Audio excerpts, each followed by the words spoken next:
I birthed a nation.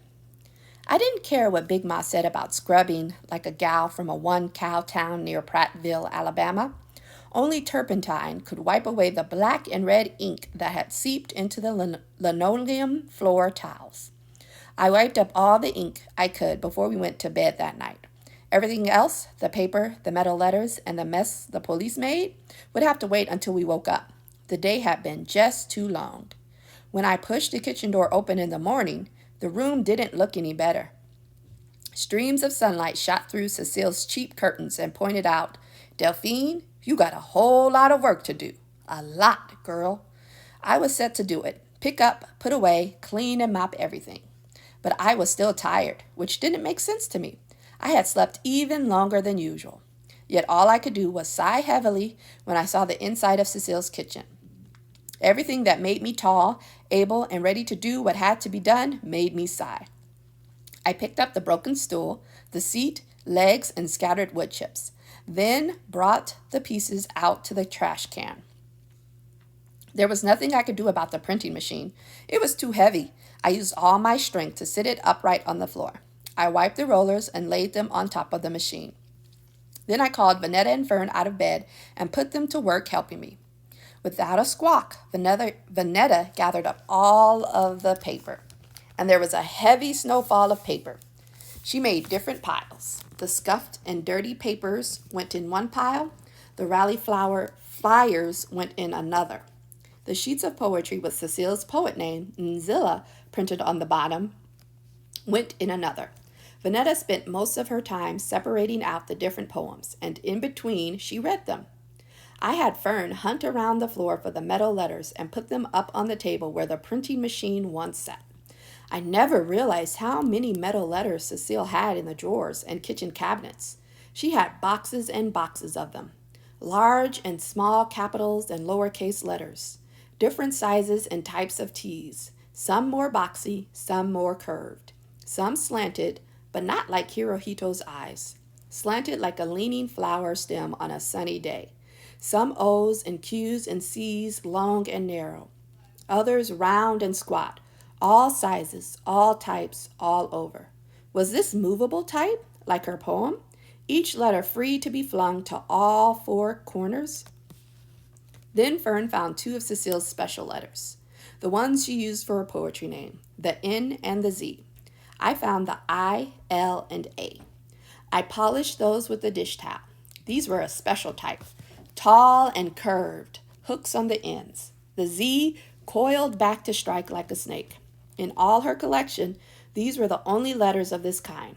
I wouldn't be surprised if she had thrown out the other 21 letters, or if these were the only ones she had bought, just so that only her name could be spelled out with these letters. I mopped the floor once the papers, letter blocks, and mess had been cleared away. We brought all of the letters and boxes into the living room and spread out the tablecloth. We spent the rest of the afternoon sorting through Cecile's letters. It was like a game, finding the right letters, the right type, the right size. I put the Nzilla letters in one box by themselves. We didn't know if that was the right way, but at least it was a way. Vanetta took out one of Cecile's poems and read it to us. "I think it's about us," Vanetta said. "Look at the title. I birthed a nation."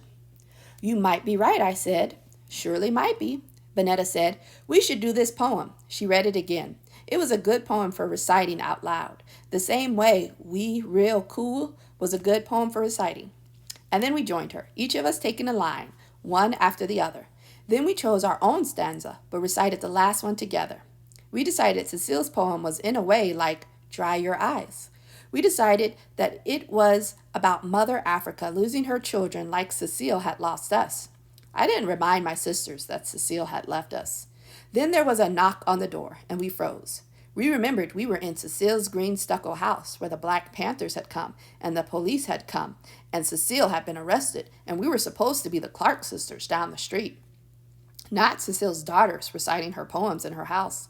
We became like spies. I mouthed, "Be quiet," and hoped whoever was at the door would go away. They knocked again. I put my finger to my lips. Then Vanetta popped up her head and looked through the curtain. "It's Hirohito," she cried out. with an Oriental lady. I didn't know what to be. Mad at Vanetta for being her Hirohito crazy self? Relieved it was Hirohito? Nervous about the lady? I cracked the door open. Hirohito said loudly, "Open up, Delphine. It's me. And my mom." His mother? I looked at my sisters. My sisters looked at me. Vanetta flapped her arms wildly, wanting me to open the door. I didn't want to, but I did anyway. Hirohito's mother was holding a pan with tinfoil over it. Then I felt rude and stupid. "Hello," I said. "You can come in, but my mother isn't home." I had never said that to anyone before. My mother, in a real way. Vanetta and Fern were all smiles. I closed the door quickly after they stepped inside. "I know your mother isn't home, Delphine," Hirohito's mother said. "I know." "She'll be home soon," I said. "Maybe tomorrow?" The truth was, I didn't know anything about Cecile and why they had taken her or how long she would be gone. "Look, my mom made this food, and I'm hungry. Let's eat." To that, Mrs. Woods gave Hirohito a slap against the head and said something to him in Japanese. He said, "Mom, I'm hungry." I was embarrassed that we didn't have tables or chairs. I certainly didn't want that going around the center tomorrow. We had been laughed at enough for one summer. But Hirohito's mother didn't blink once when I said, "We always eat on the floor." She put the tins on the floor while I got the plates, forks, and the biggest serving spoon I could find. Vanetta and Fern just giggled and kept asking Hirohito to say something in Japanese.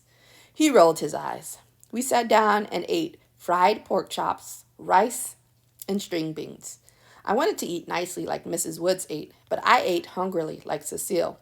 Hirohito ate hungrily also. He scooped more rice and string beans onto his plate. And seeing that I was nearly done, he scooped more rice and string beans onto mine. I couldn't look up at him. I just ate. Mrs. Woods said, "We know the same things. We have to stick together."